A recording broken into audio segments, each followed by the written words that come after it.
Puji nama Tuhan, hari ini kita boleh bersama-sama kembali datang pada Tuhan.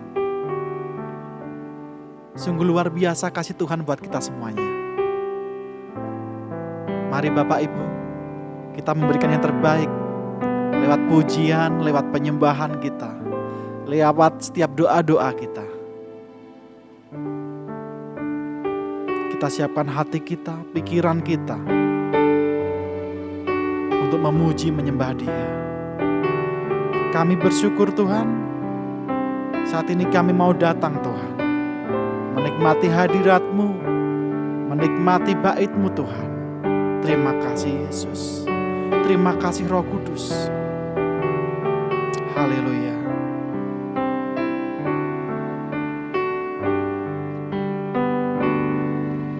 Satu hal yang ku rindu,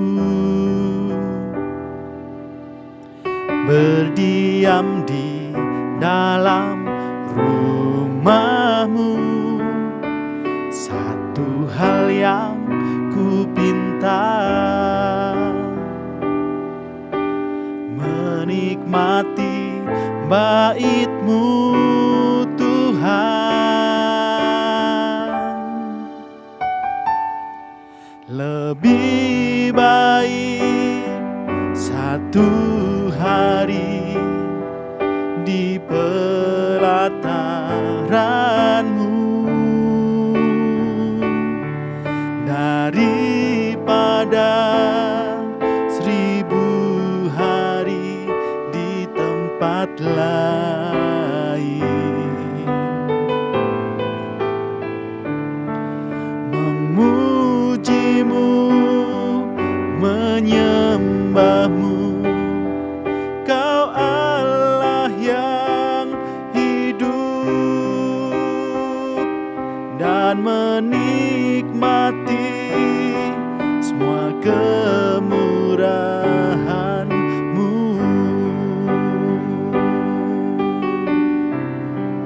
Terima kasih Tuhan, Engkau sungguh baik Tuhan Yesus. Kami mau menikmati bait-Mu Tuhan. Satu hal yang ku rindu, berdiam di dalam rumah-Mu. Satu hal yang ku pinta, menikmati bait-Mu Tuhan. Lebih baik satu hari di pelataran-Mu daripada 1000 hari di tempat lain. Memuji-Mu, menyembah-Mu, Kau Allah yang hidup, dan menikmati semua kemurahan-Mu. Oh, lebih baik satu hari di pelataran-Mu daripada 1000 hari di tempat lain. Memuji-Mu, menyembah-Mu, Kau Allah yang hidup, dan menikmati semua kemurahan-Mu. Lebih baik Tuhan, lebih baik satu hari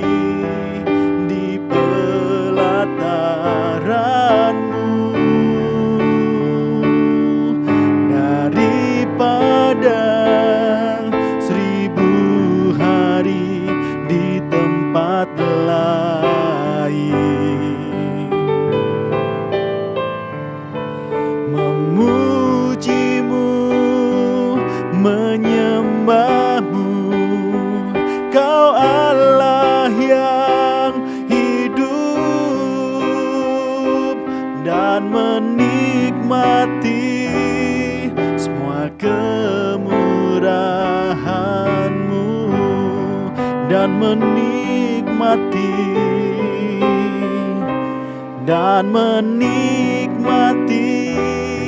semua kemurahan-Mu,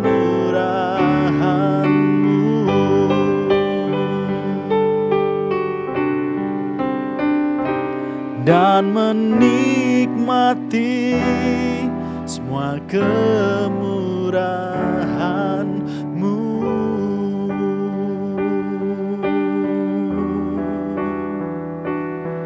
Terima kasih Yesus, kami mau menikmati kemurahan-Mu Tuhan, kasih-Mu Yesus di dalam hidup kami Bapa. Kami bersyukur Allah Roh Kudus bekerja di dalam hidup kami selamanya. Haleluya. Terima kasih Yesus, Allah yang dahsyat, Allah yang luar biasa. Kasih-Mu melimpah, rancangan-Mu penuh damai. Ini kami rasakan kasih-Mu hebat. Oh, haleluya. Allah yang perkasa, oh Yesus, kami mau memuliakan nama-Mu di dalam hidup kami. Yesus, Tuhan, kami bersyukur Tuhan. Kau yang layak disembah, Kau yang layak dipuji. Nama Yesus, nama yang berkuasa, nama yang penuh mujizat. Haleluya. Terima kasih Tuhan, terima kasih Yesus, Allah Roh Kudus, kami bersyukur. Terima kasih Tuhan. Dan lebih baik Tuhan, satu hari di pelataran-Mu Tuhan, untuk menikmati bait-Mu Tuhan. Haleluya. Mari bersama. Lebih baik satu hari di pelataran-Mu daripada 1000 hari di tempat lain.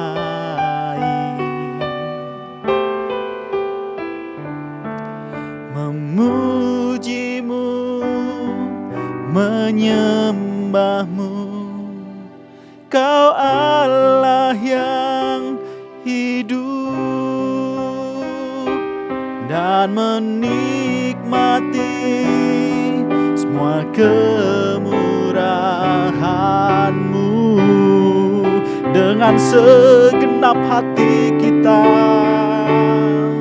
lebih baik satu hari di pelataran-Mu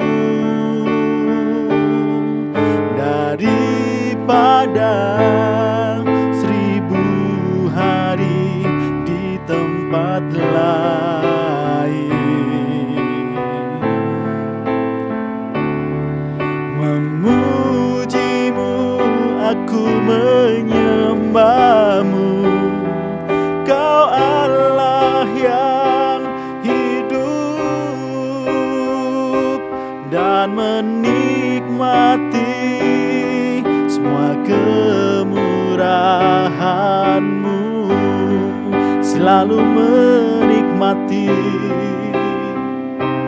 dan menikmati semua kemurahan-Mu.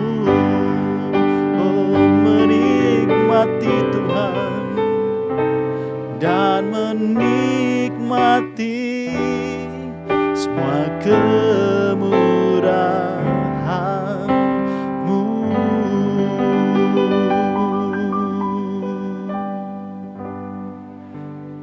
Terima kasih Tuhan Yesus, kami boleh menikmati hadirat-Mu Bapa. Engkau melihat setiap hati kami, Engkau melihat setiap kehidupan kami Tuhan. Kami ingin terus, kami ingin selalu menyenangkan hati Tuhan lewat kehidupan kami. Terima kasih Tuhan Yesus. Kami sungguh bersyukur Tuhan. Haleluya. Kami percaya Tuhan, Engkau mendengar setiap seruan hati kami Tuhan.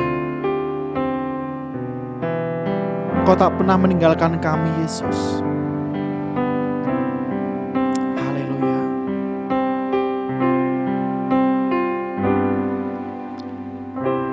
Bapa, Kau mendengar seruan hatiku, tak pernah Kau lepaskan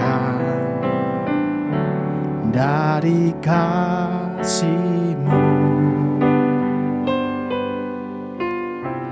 Lewat lembah kelam, Kau temani aku. Roh-Mu bekerja selalu untuk kebaikanku.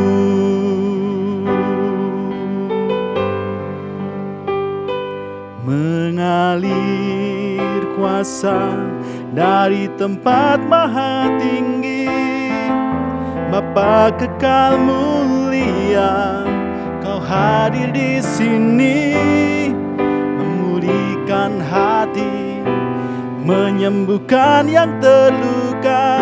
Ku kan tenang bersama-Mu Bapa. Terima kasih Tuhan Yesus. Haleluya.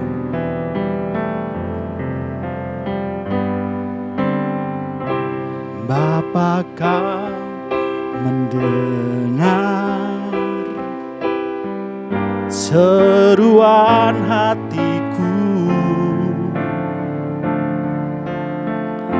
tak pernah Kau lepaskan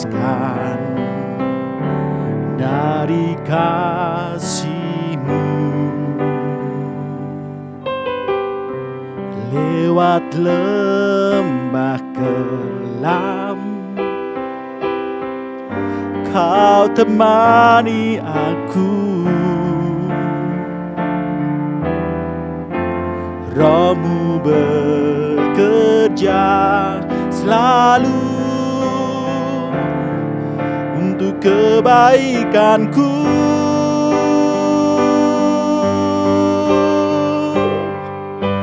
Mengalir kuasa dari tempat maha tinggi, Bapa kekal mulia, Kau hadir di sini, memulihkan hati, menyembuhkan yang terluka. Ku kan tenang bersama-Mu Bapa. Mengalir kuasa dari tempat maha tinggi, Bapa kekal mulia, Kau hadir di sini, memulihkan hati, menyembuhkan yang terluka. Ku kan tenang bersama-Mu Bapa. Terima kasih Tuhan. Kami sungguh bersyukur Tuhan, Engkau tak pernah melepaskan kami Tuhan. Engkau Allah Immanuel Tuhan, yang selalu menyertai setiap perjalanan kami Tuhan. Terima kasih Yesus, terima kasih. Haleluya, mari bersama katakan. Mengalir dari tempat maha tinggi, Bapa kekal mulia, Kau hadir di sini, memulihkan hati, menyembuhkan yang terluka. Ku kan tenang bersama-Mu Bapa.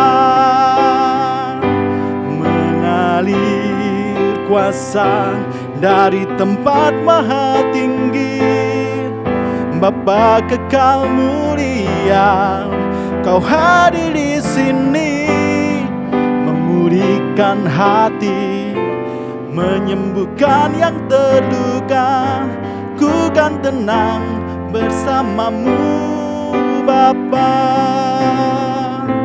Ku kan tenang bersama-Mu Bapa. Ku kan tenang bersama-Mu Bapa.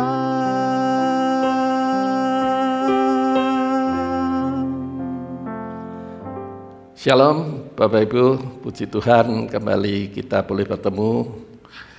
Walaupun masih tetap online, tapi kami percaya selama 1,5 tahun ini Bapak Ibu yang mengikuti ibadah, mengikuti kebenaran firman yang saya sampaikan pasti makin mengenal Tuhan, makin tahu apa isi hati Tuhan.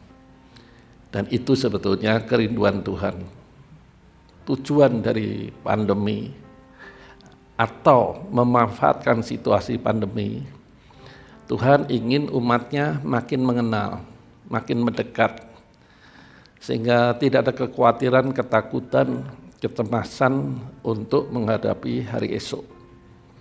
Nah, inilah pentingnya kita ini setia mengikuti ibadah online. Walaupun saya tahu tidak semua orang suka dengan kebenaran firman yang didengar. Itu adalah manusiawi, karena manusia ini maunya kan ya jangan dimarahi, ya jangan disinggung. Ya kasih berita yang enak-enak, dibuai, hidup dalam mimpi, jadi lupa untuk membumi. Tetapi saya sebagai hamba Tuhan kan harus menyampaikan apa kebenaran yang dalam Alkitab. Ya saya sih memang menanggung resikonya tidak disukai, ya itu wajar lah. Ya, tetapi yang ingin saya sampaikan bahwa saya lebih tunduk kepada Roh Kudus yang mendorong, memimpin saya untuk menyampaikan firman.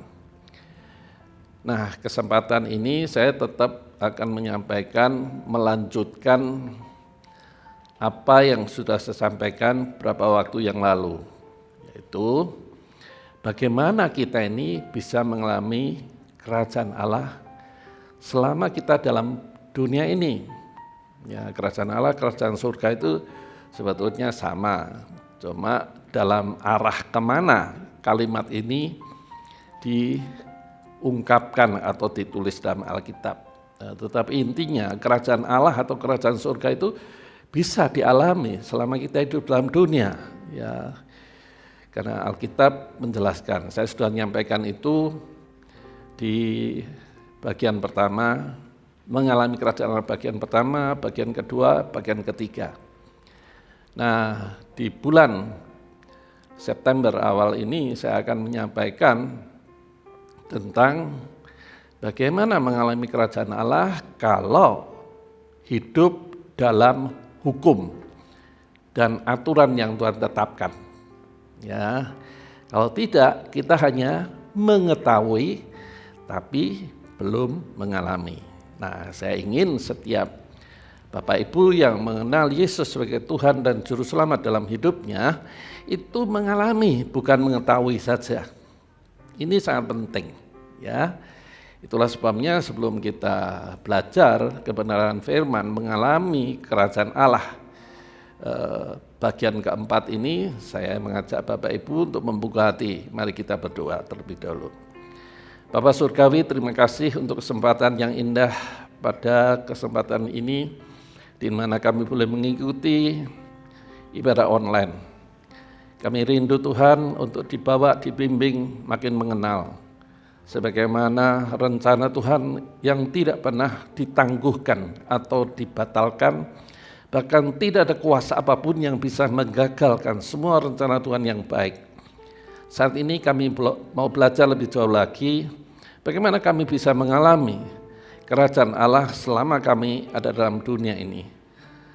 Kami percaya Roh Kudus akan menolong setiap kami yang antusias untuk mengerti dan memahami bagaimana hidup dalam kerajaan Allah sebagaimana yang Tuhan rencanakan.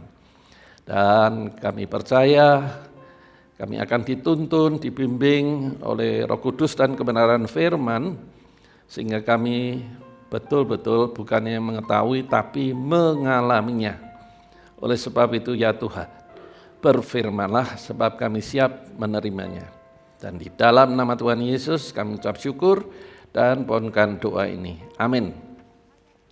Baik Bapak Ibu, saya akan menyampaikan tentang mengalami kerajaan Allah bagian keempat. Tadi sudah saya sampaikan tentang bagaimana kita bisa mengalami kerajaan Allah kalau kita mengikuti hukum dan aturan yang Tuhan tetapkan.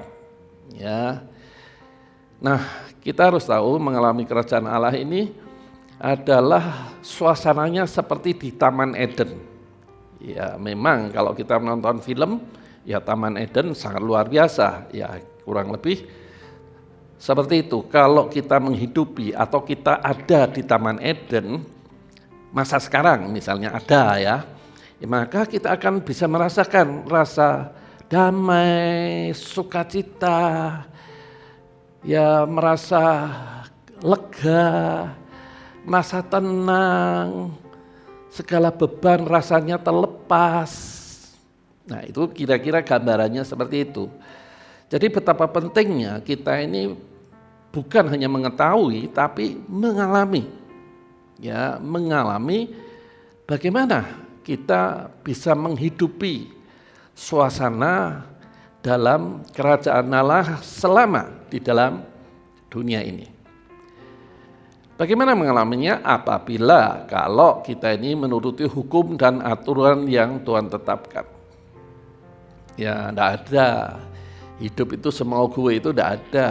Memang zaman sekarang itu hidup rata-rata semau gue. Dari anak-anak, remaja sampai generasi milenial atau generasi Z atau generasi Alpha yang paling akhir ini, ya itu banyakan hidupnya semau gue, tidak mau diatur, ya tidak bisa. Ya contoh aja kita bangsa Indonesia ini kalau pergi ke luar negeri pasti kita akan menghadapi aturan. Nah di masa pandemi ini aturannya lebih ketat lagi, harus dites PCR walaupun kita sudah vaksin 2 kali, tapi mereka menganggap ya apa yang kita lakukan ini kurang bisa dipertanggungjawabkan. Itu menurut kriteria negara yang kita kunjungi atau datangi. Nah dalam kerajaan Allah kita jangan heran kalau ada aturannya, ada hukumnya. Ya, sebab kalau kita tidak memahami ini, ini sangat mengkhawatirkan. Jangan-jangan kita hanya tahu tapi tidak mengalami. Nah, jelas ini bagi Tuhan sangat menyedihkan. Ya, kenapa? Karena sebetulnya Tuhan menginginkan menyelamatkan bukan dari segala kutuk dosa nenek moyang Adam dan Hawa, membebaskan dan memulihkan, tetapi juga Tuhan ingin kita yang hidup dalam kerajaan Allah ini mengalami situasi yang baru, yang beda, Beda sama sekali sebelum kita mengenal Tuhan Yesus sebagai Juru Selamat dan setelah mengenal. Nah, Tuhan ingin setelah mengenal Yesus adalah Juru Selamat pribadi kita, Tuhan ingin kita mengalami segala apa yang Tuhan janjikan. Ya, keindahannya, kebesarannya, keagungannya, perlindungannya, berkatnya. Nah, Tuhan mau kita semua mengalami, tetapi kita harus tahu untuk mengalami itu ada hukum dan aturan yang harus kita taati. Ya, kalau tidak bisa. Misalnya kita pergi ke luar negeri, kita tidak mau mentaati karena pola gaya hidup kita ini mau semau gue, ya kita tidak akan diizinkan masuk dalam negara yang kita kunjungi karena kita tidak mau mengikuti aturan main. Ya. Baik, sekarang kita akan melihat lebih jauh. Nah, sebagai dasar untuk memudahkan kita, walaupun saya tahu semua sudah pernah mendengar khotbah tentang hukum, seluruh Alkitab ini sebetulnya didasari dua hukum utama, yaitu tertulis di dalam Matius 22 ayat 37 sampai 40. Ya, di situ ditulis dengan jelas hukum yang Tuhan tetapkan. Matius 22 ayat 37 40. Saya tidak akan membacakan untuk menghemat waktu. Ya, intinya di situ ada dua hukum. Hukum pertama adalah kasihilah Tuhan Allahmu dengan segenap hatimu, dengan segenap jiwamu, dan dengan segenap akal budimu. Nah, ini totalitas. Jadi kalau mengasihi Tuhan itu total, ya tidak bisa sebagian. Ya, saya memberi contoh simpel aja lah. Kalau misalnya saya ini gadis, ya gadis didekati cowok pria. Ya, cowok pria itu menunjukkan sikap tendensi ingin meminang saya atau menjadikan saya kekasihnya. Ya, saya mesti menilai dong. Bagaimana pria yang mendekati saya ini? Apakah betul mengasihi ataukah hanya memanfaatkan saya untuk menjadi alat pemuas nafsunya? Maksud saya enggak tahu? Pasti tahu dong. Nah, tentunya saya juga menggunakan tes yang saya lakukan untuk mencoba sejauh mana cintanya pria itu kepada saya. Nah, Tuhan juga ingin apakah kita ini betul mengasihi dia. Bagaimana caranya? Ya totalitas tadi, dalam mengasihi bukan sebagian, tapi segenap akal budi. Ya, akal budi itu segala pemikiran, jiwa, emosi, pikiran, will, kehendak, ya, dan tentunya dalam roh. Jadi roh, jiwa, dan tubuh ini harus total kita tunjukkan untuk mengasihi Tuhan. Kayaknya sederhana ya, tapi wah ini tidak mudah. Setelah Bapak Ibu mendengarkan apa yang saya sampaikan, bisa menilai ini kadar kita mengasihi Tuhan sampai sejauh mana. Ini penting, sebab ini adalah hukum. Ya, tadi di awal saya sudah sampaikan hukum aturan yang harus kita ikuti atau jalani. Kalau tidak, kita pergi ke luar negeri pasti ditolak masuk dalam negara tersebut.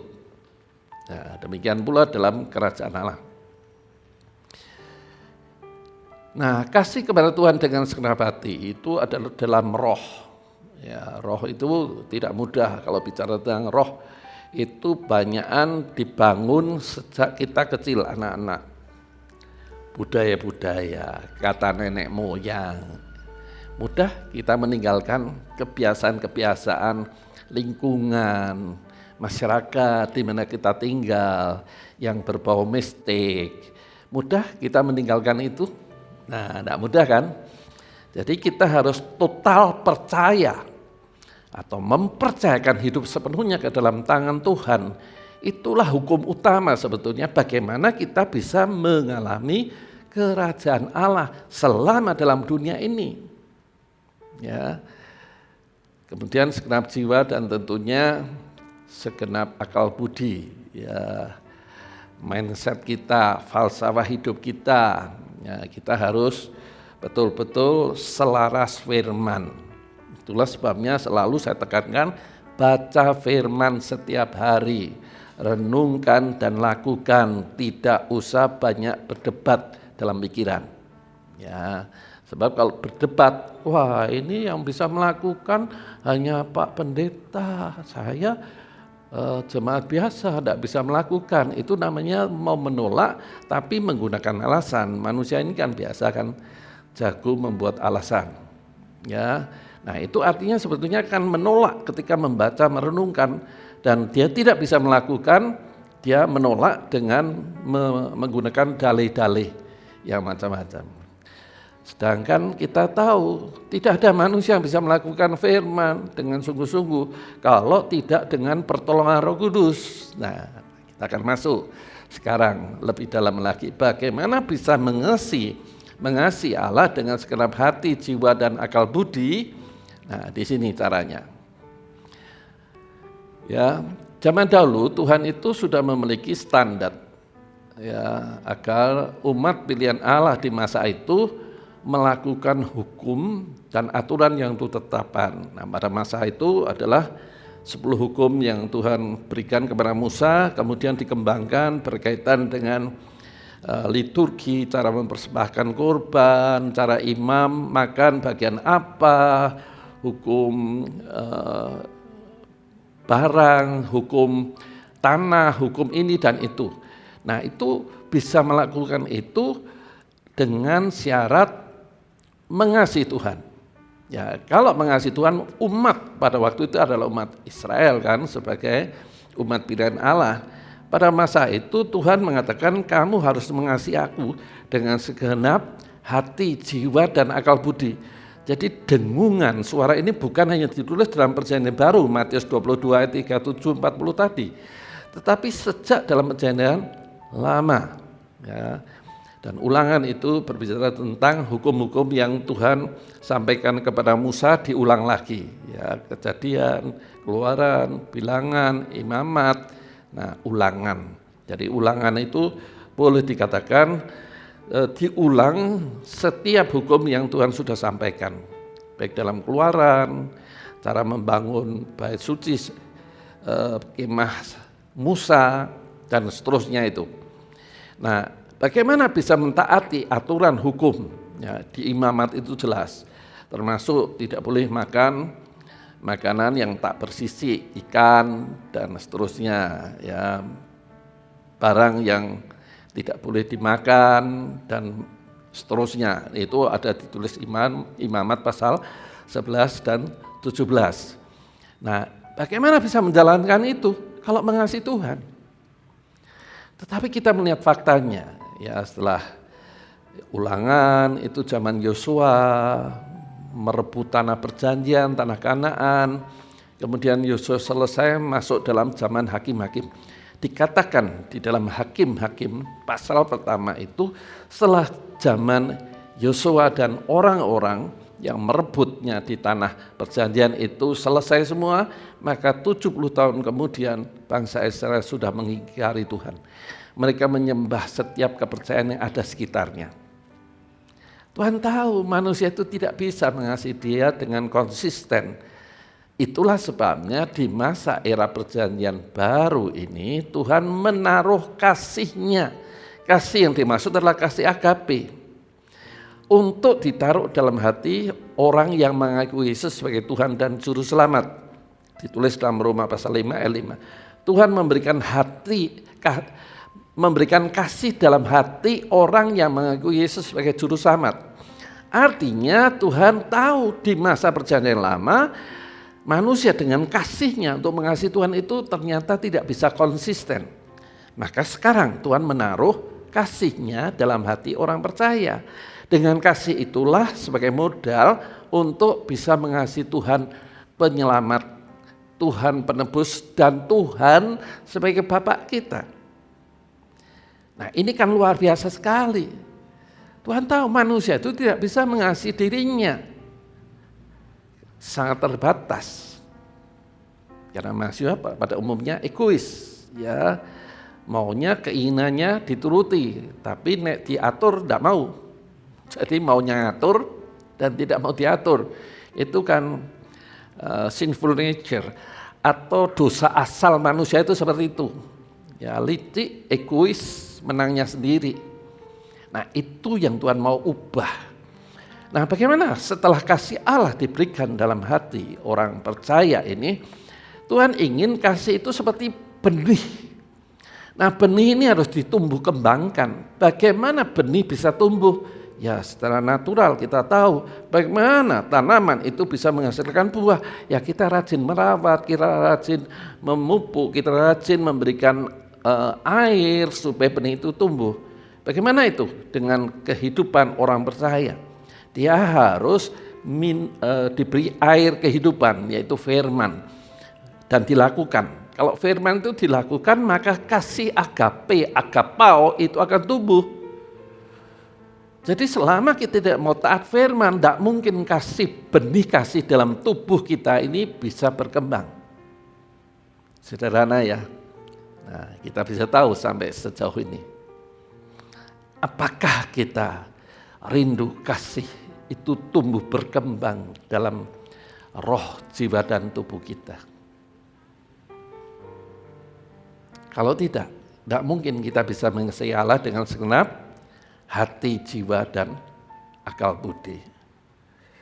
Itulah yang Tuhan rindukan supaya kita ini mengalami kerajaan Allah. Tadi dari awal saya sudah sampaikan, hukum aturan harus kita taati. Kalau kita tidak mentaati, ya kita hanya tahu, berpengetahuan tapi tidak bisa mengalami. Apakah salah Tuhan? Ya jangan dong. Salah kita sendiri yang tidak mau mentaati hukum dan aturan. Nah, hukum pertama, mengasihi Tuhan dengan segenap hati, jiwa, dan akal budi ini, Tuhan tahu zaman perjanjian lama manusia umat pilihan Allah tidak bisa melakukan. Maka di era perjanjian baru ini Tuhan memberikan kasih agape dalam hidup kita. Dan kasih agape itu seperti biji, harus dirawat, ditumbuh kembangkan dengan air kehidupan, yaitu baca dan melakukan firman. Itu baru kasih agape tumbuh berkembang. Jadi orang percaya mengasihi Tuhan Yesus itu pasti melakukan firman. Ya, sederhana ya. Tapi tidak gampang kan? Kita tahu kan? Nah, bagaimana kita? Mari kita mau menghormati kerinduan Tuhan. Ya, supaya kerinduan Tuhan itu sebetulnya untuk kepentingan kita, kebaikan kita sebagai umat pilihannya. Tuhan ingin menyatakan cinta kasih-Nya, tapi banyak umat pilihan Allah tidak merespon, tidak responsif akan cinta dan kasih-Nya. Kenapa? Karena kasih kita kepada Tuhan itu tipis. Kenapa tipis? Karena tidak taat firman. Karena hanya dengan ketaatan firman itu seperti benih yang Tuhan berikan kepada kita ini akan tumbuh berkembang lewat disirami air kehidupan, yaitu baca dan lakukan firman. Nah, karena itulah kita bisa mengalami suasana kerajaan Allah dan akhirnya kita bisa berbuat baik, peduli sesama. Itu hukum yang kedua nanti. Jadi hukum pertama ini kalau tidak kita lakukan, tidak mungkin kita melakukan hukum kedua, yaitu mengasihi sesama seperti mengasihi diri sendiri. Ya, di khotbah saya yang lalu, yaitu mengalami kerajaan Allah bagian 3, kita harus punya kemauan gigih, sama seperti kita masuk dalam di masa perjanjian lama. Sebelum masuk tanah perjanjian, Tuhan sudah ngomong lewat Musa dan Yosua, kuatkan dan teguhkan hatimu. Artinya harus punya kemauan kuat, hasak dan amat itu bahasa Ibraninya. Artinya seperti kita ini sedang membangun rumah, harus dipancangkan ya fondasi yang kuat supaya nanti bangunan rohaninya tidak runtuh. Jadi kemauan kita untuk mengasihi Tuhan itu akan membawa dampak kita bisa mengasihi sesama. Nah, kemauan untuk mengasihi Tuhan itu harus kuat. Keinginannya, kerinduannya harus kuat. Kalau tidak, ya kita hanya punya pengetahuan saja. Ya, jadi kalau kita di bagian 3 yang lalu mengalami kerajaan Allah bagian 3, saya sudah sampaikan bahwa kita ini punya lembaga kesejahteraan sosial anak LKSA. Nah, anak di sana itu bukan hanya membutuhkan dana, tetapi perhatian dalam mendidik. Kita menghormati, menghargai, dan salut kepada Ibu Giani yang selama ini sebagai ibu yang mengasuh 20 anak kita. Bagaimana dengan kepedulian kita? Sumbangsi dana memang saya tidak tahu. Tetapi bagaimana dengan kemampuan kita mau ikut ambil bagian ngajari anak-anak, keterampilan, kemampuan matematika, kemampuan bahasa Inggrisnya. Kalau kita betul penuh kasih Allah, pasti memperhatikan mereka dan menawarkan diri jadi relawan. Dengan mengatur jadwal waktu kita yang ketat mungkin. Tapi kita mau menjadwal untuk memberi sumbangsih mengajar anak-anak. Itu bukti kasih sesama. Kalau itu saja belum kita lakukan, bagaimana dengan mengasihi jiwa-jiwa? Sedangkan itu adalah amanat agung Tuhan. Kasihlah jiwa-jiwamu supaya jiwa-jiwa mereka yang belum mendapatkan keselamatan. Itu sebenarnya tugas kita, karena Tuhan sudah menyelesaikan, maka siapa yang melanjutkan kalau bukan kita, saudaranya. Jadi hukum ini kenapa dikatakan dalam Matius 22 ayat 37-40 itu yang mengatakan bahwa seluruh hukum itu hanya bisa disimpulkan dengan 2 hukum, yaitu hukum mengasihi Allah dengan segenap hati, jiwa, dan akal budi, dan mengasihi sesama seperti kita mengasihi diri sendiri. Kayaknya sederhana ya, tapi kalau kita singkapkan, waduh panjang lebar ini. Ya, jadi kita memahami sejauh mana kita sudah mengalami hidup dalam kerajaan Allah. Sampai di sini saya harapkan Bapak Ibu menyadari. Setelah menyadari, Bapak Ibu harus kuatkan dan teguhkan hati untuk mengalami suasana kerajaan Allah. Bukan sekedar tahu, tapi mengalami. Amin. Mari kita masuk lebih jauh lagi. Yang kedua, kasihilah sesamamu manusia seperti dirimu sendiri. Tadi sudah saya singgung. Nah, orang yang mengasihi diri sendiri itu tidak akan berbuat jahat untuk dirinya sendiri. Tidak mungkin. Mengasihi, ya saya pasti memperhatikan tubuh saya ini. Karena saya tahu kalau diabaikan, ya pasti akan menghancurkan diri saya sendiri. Nah, Tuhan ingin kita ini memperhatikan diri kita ini secara detail, ya khususnya di masa pandemi ini dengan gejala-gejala orang yang kena virus COVID-19 ini, kita bisa menganalisa gejala-gejala tubuh, ya karena varian-variannya kan berkembang macam-macam sehingga gejalanya tidak hanya bisa dideteksi kalau batuk-batuk saja, ternyata perut mulas pun bisa, ya kan susah. Nah, maka dari itu terus ada alat oximeter untuk mengukur saturasi oksigen dalam darah.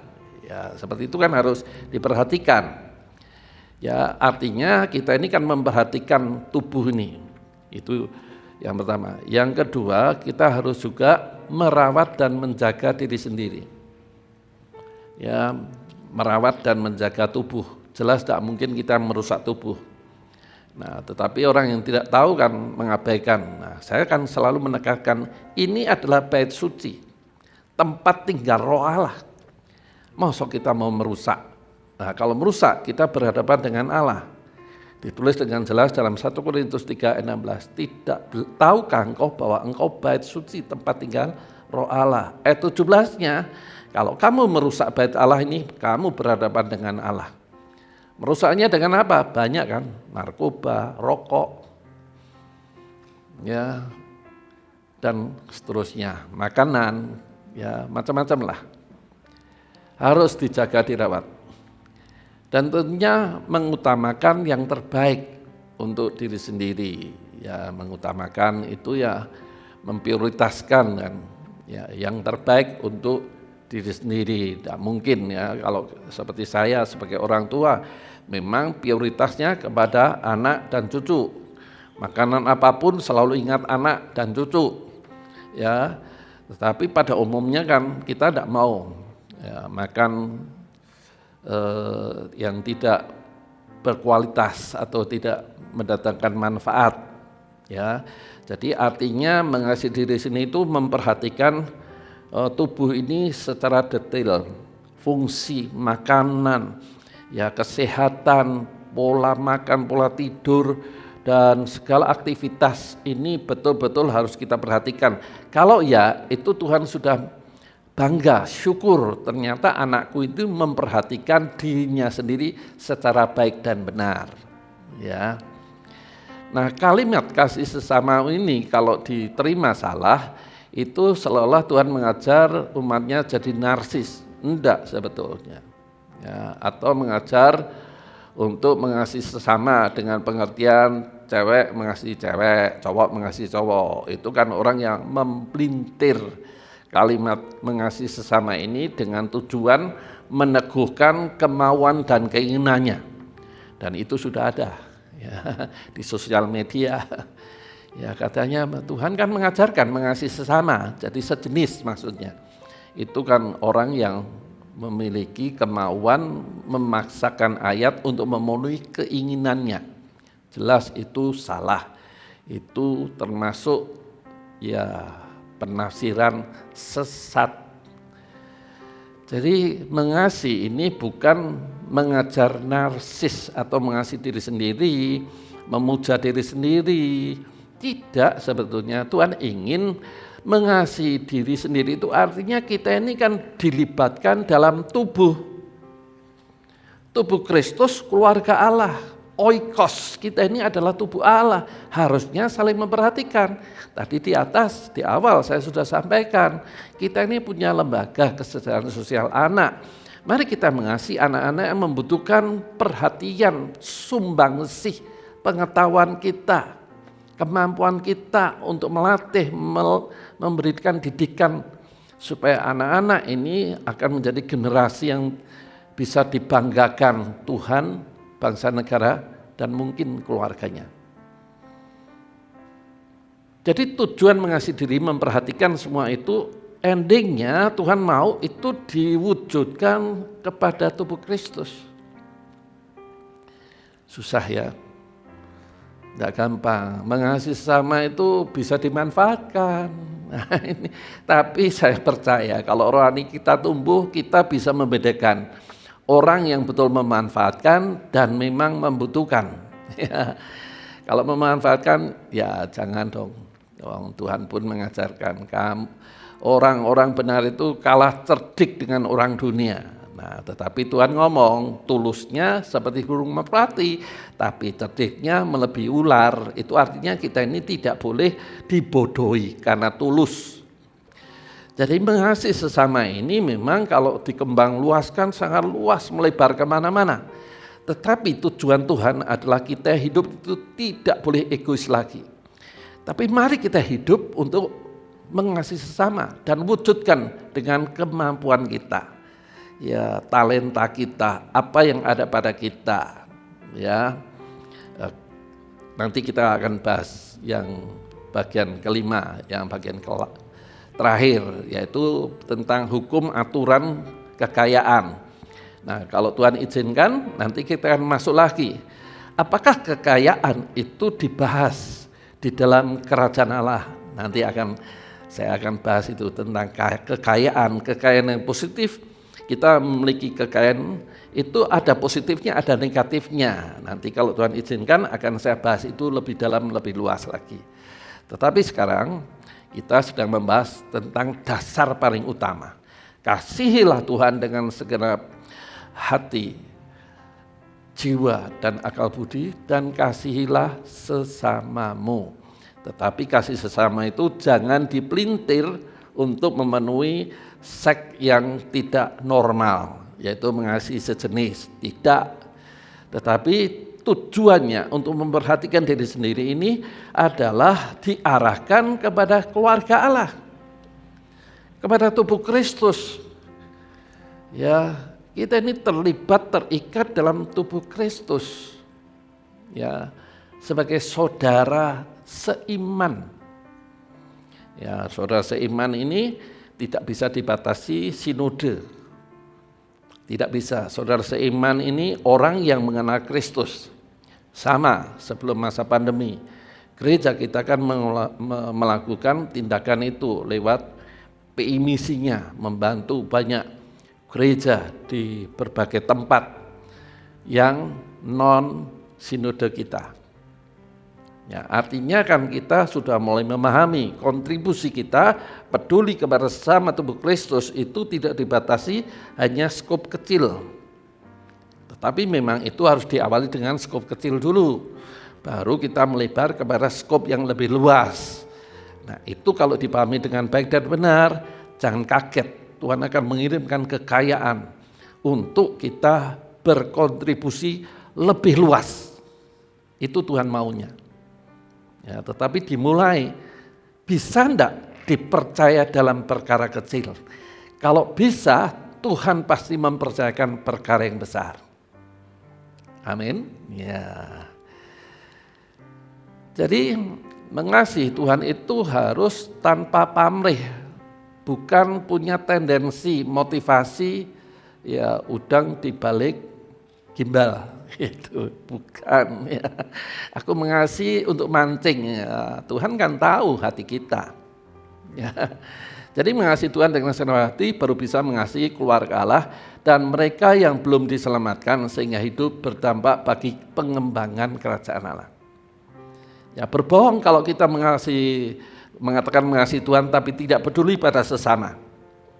Nah, cuma kita tidak peduli kepada sesama ini, kita harus tahu kalimat ini bisa dimanfaatkan. Ya, aku sedang tidak punya, tapi tidak ada memperhatikan. Nah, berapa lama kamu jadi anak Tuhan?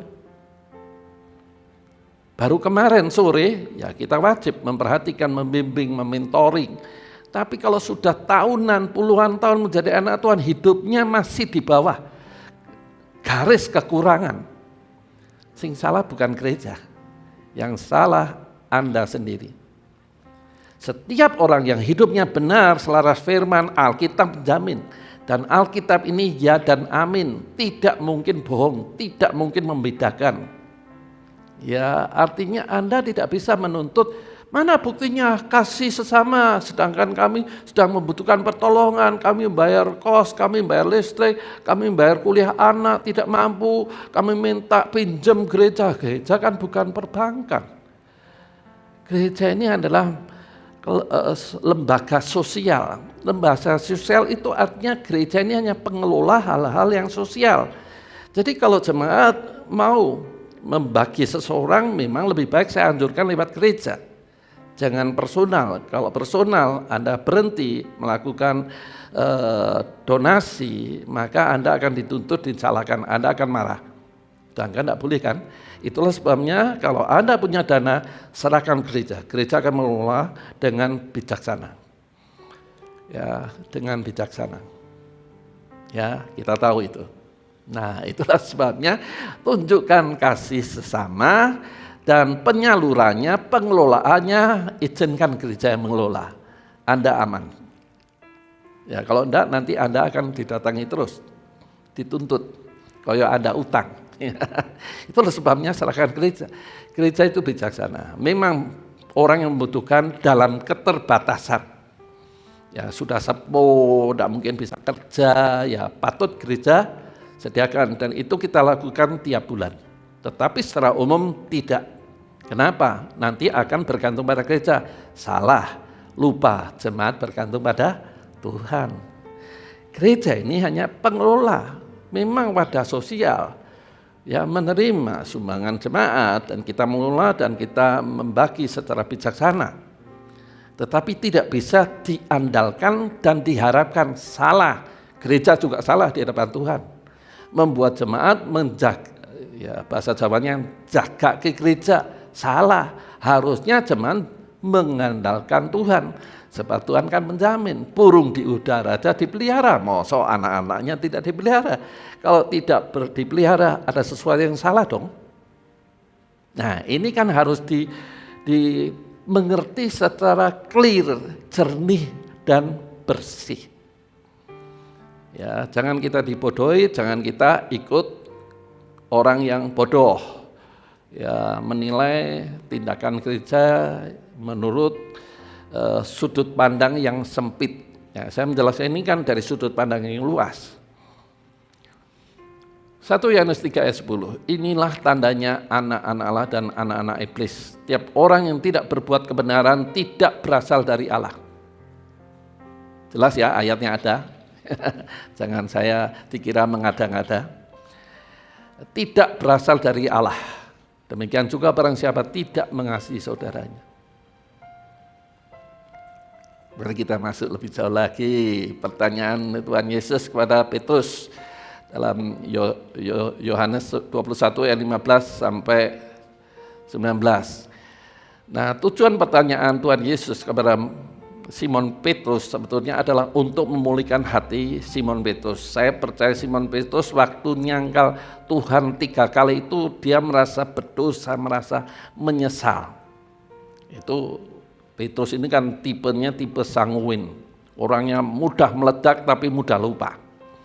Ketika di beberapa situasi sulit, pada waktu Tuhan Yesus ditangkap, Petrus ditanyai, bujang pun dia menolak, ya mengatakan bahwa dia murid Tuhan Yesus. Itu kan melukai hati Tuhan, tapi juga melukai dirinya sendiri.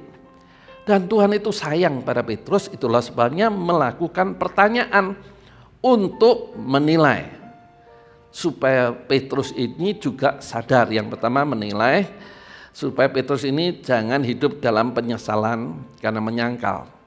Tetapi Tuhan juga mengajar supaya Petrus tahu sejauh mana kasihnya kepada Tuhan. Dan ini bagi kita juga, sejauh mana kita mengasihi Tuhan. Pertanyaan pertama Tuhan mengatakan, apakah kamu mengasihiku? Kasih di sini ditulis agapau, agape. Jadi Tuhan mengatakan, apakah Simon Petrus, apakah engkau mengasihi aku? Maka Petrus menjawab, ya Tuhan, aku mengasihi engkau. Tapi jawaban Petrus, ya Tuhan, aku mengasihi engkau, di dalam bahasa Yunani ditulis philia, phileo. Tuhan mengatakan, apakah engkau agapau padaku Petrus? Ya Tuhan, aku phileo. Sampai 3 kali jawabannya sama. Nah ini adalah gambaran.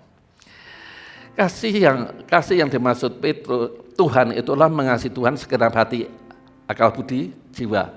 Ya, tetapi Petrus menilai, aku mengasihi engkau Tuhan, kita kan sudah kenal 3 tahun lebih. Masa aku tidak mengasihi engkau? Nah sama kan, orang Kristen yang sudah lama merasa dirinya mengasihi Tuhan, tapi belum tentu kasihnya itu kasih agapau, tapi bukan agapau, tapi philia atau filio. Jadi kita bisa menilai, pertanyaan Tuhan Yesus juga ditanyakan kepada kita. Apakah kita mengasihi Tuhan dengan agapau?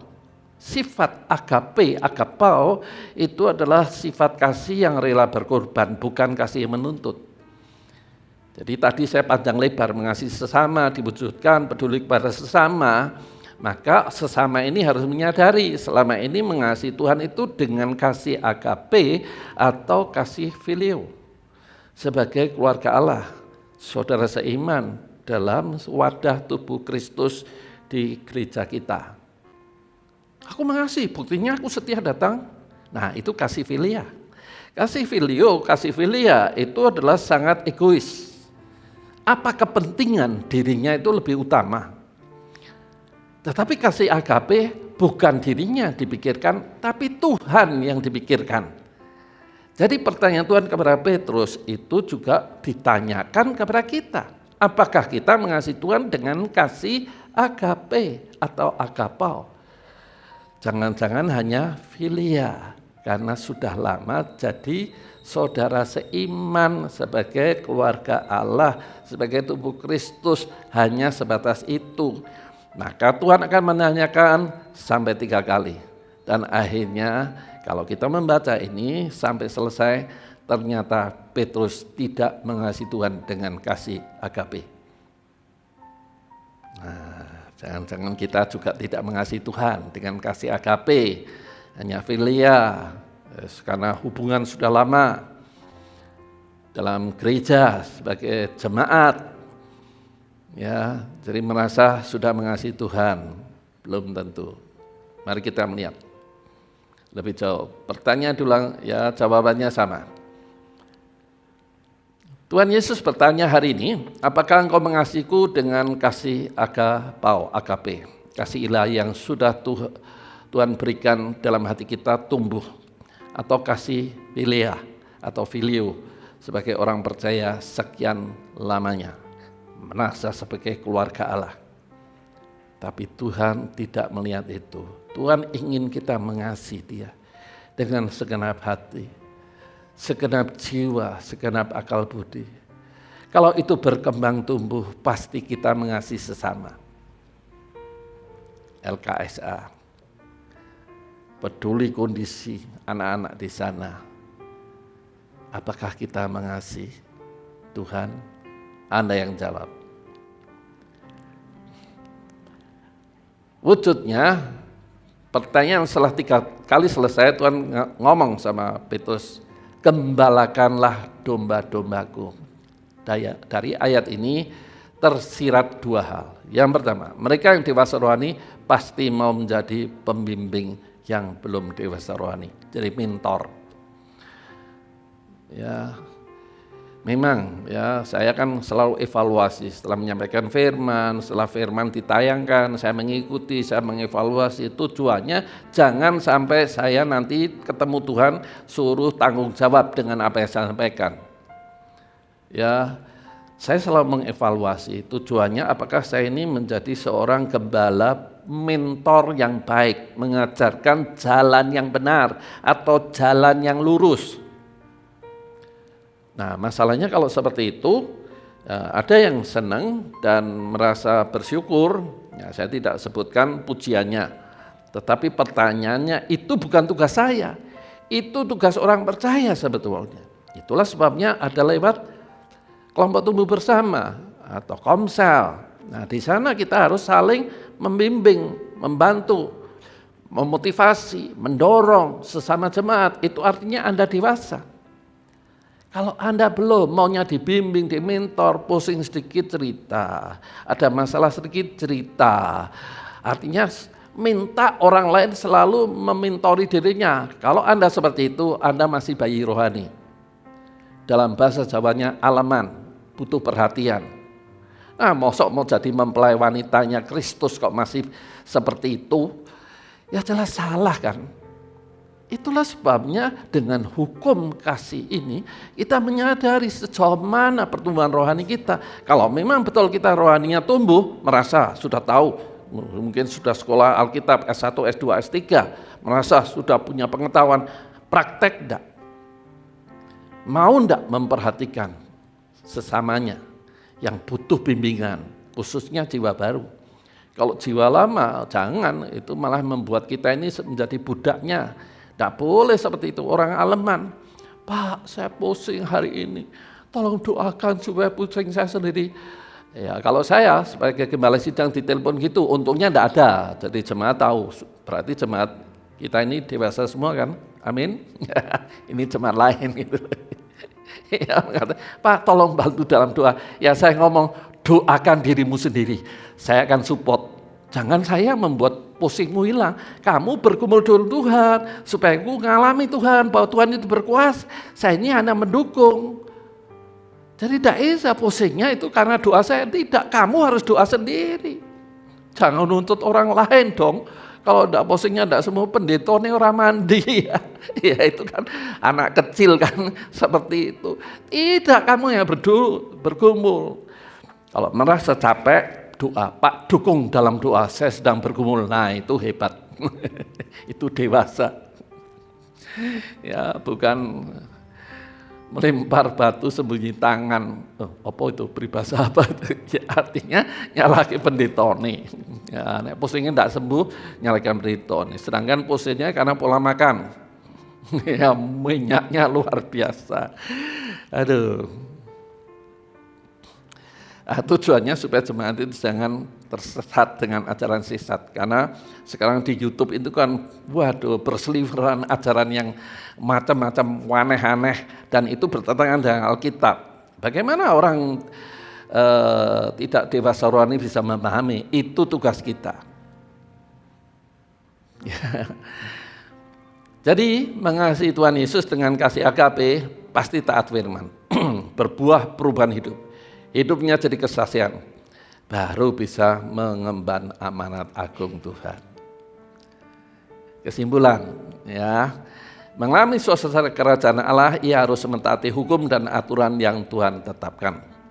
Dimulai dengan mengasihi Tuhan dengan segenap hati, setelah hati dipenuhi kasih agape, baru bisa melakukan hukum dengan taat.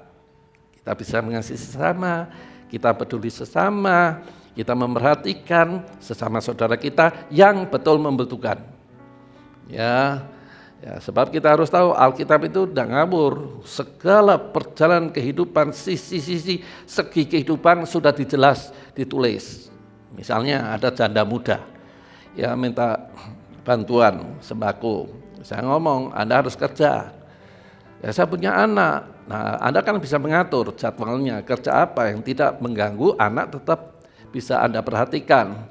Nah, tapi saya kan janda. Alkitab mengatakan perhatikan anak yatim dan janda. Anda janda muda, jadi tidak boleh. 1 Timotius 5, coba baca. Yang disebut janda bisa diberi bantuan gereja itu yang pertama anaknya dulu, yang memperhatikan ibunya yang janda. Kalau dia tidak punya, maka janda yang usianya 60 tahun itu yang patut dibantu. Alkitab menulis. Jadi jangan ngomong kasih sesama itu dengan sempit, hanya nyalakan gereja atau nyalakan pendetanya. Alkitab mengajarkan hal ini. Jadi kesimpulannya bagaimana kita bisa mengalami kehidupan dalam suasana kerajaan Allah selama di bumi. Yang pertama, kita harus mengasihi Tuhan dengan segenap hati, jiwa, dan akal budi. Kalau itu betul, kasih agape itu sebetulnya kan sudah ditaruh dalam hati kita. Roma pasal 5 ayat 5. Maka kasih itu berkembang. Kalau kasih itu berkembang, pasti kita bisa mengasihi sesamanya. Dan Tuhan sudah menyediakan sarananya. Apa itu Pak sarananya? Lembaga kesejahteraan sosial anak, sumber kasih. Mari kita perhatikan mereka. Dari dana Pak, kepintaranmu apa, bagikan. Supaya mereka bisa lepas dari LKSA, sumber kasih kita ini, sudah bisa mandiri. Itu kerinduan kami. Nah, saya sendiri kan tidak terbatas kemampuannya. Ya, di masa pandemi ini habis-habisan. Jadi makin tua, makin putih rambutnya, makin pudak. Ya, jadi Anda ikut ambil bagian. Ya, karena saya percaya Anda sudah dewasa rohani. Sehingga Anda bisa praktek kasihi sesamamu. Amin. Mari kita berdoa. Bapa Surgawi, terima kasih kami sudah mendengar kebenaran firman-Mu. Kami bersyukur dan tentunya tolong kami. Supaya kami bukan hanya tahu, tapi betul-betul bisa mempraktekkan. Mengasihi Engkau dengan segenap hati, akal budi, dan tentunya kami mengasihi sesama seperti kami mengasihi diri kami sendiri. Tolong kami Tuhan, supaya hidup kami ini berdampak dan memuliakan nama Tuhan. Dalam nama Tuhan Yesus kami ucap syukur dan pohonkan doa ini. Amin. Baik Bapak Ibu, kita perhatikan pengumuman berikut ini. Pengumuman minggu ini adalah sebagai berikut. Pada masa siaga COVID-19, mari saudara tetap menjaga kesehatan. Kita terus membangun kehidupan rohani secara pribadi maupun bersama keluarga di rumah masing-masing. Tetaplah berdoa untuk keluarga, gereja, kota, bangsa, dan negara kita. Meskipun ibadah kita laksanakan secara online, mari tetap memberikan persembahan seperti ketika kita beribadah setiap minggu di gereja. persembahan dapat diserahkan kepada bendahara gereja, Bapak Yusak Hartono, melalui rekening atau dimasukkan ke kotak persembahan yang ada di gereja. Gereja buka setiap hari pukul 10 pagi sampai 3 sore. Demikian pengumuman minggu ini. Tuhan Yesus memberkati. Baik, mari kita akhiri dan saya mengajak Bapak Ibu mengangkat hati, saya mendoakan Bapak Ibu. Tuhan, hamba-Mu sudah menyampaikan isi hatimu. Bagian Engkau Roh Kudus yang akan berbicara lebih jauh, menerjemahkan lebih luas lagi, supaya jemaat-Mu yang mendengar kebenaran firman secara singkat ini makin tumbuh berkembang menjadi dewasa. Dan akhirnya jemaat-Mu hidupnya berdampak bagi kemuliaan nama Tuhan. Berkati mereka dalam usaha pekerjaan mereka, dalam keluarga mereka, dan kalau ada yang sakit Tuhan nyatakan belas kasihan-Mu, mujizat-Mu dinyatakan, sehingga jemaat-Mu boleh mengenal bahwa kami punya Allah yang hebat, Allah yang luar biasa, Allah yang tidak ada taranya dan bandingannya. Berkati jemaat-Mu di dalam nama Tuhan Yesus, terimalah berkat dari Allah Bapa, Allah Anak, Allah Roh Kudus, yaitu di dalam nama Tuhan Yesus. Terimalah berkat ini. Setiap kita yang percaya katakan, amin. Tuhan memberkati, sampai ketemu lagi.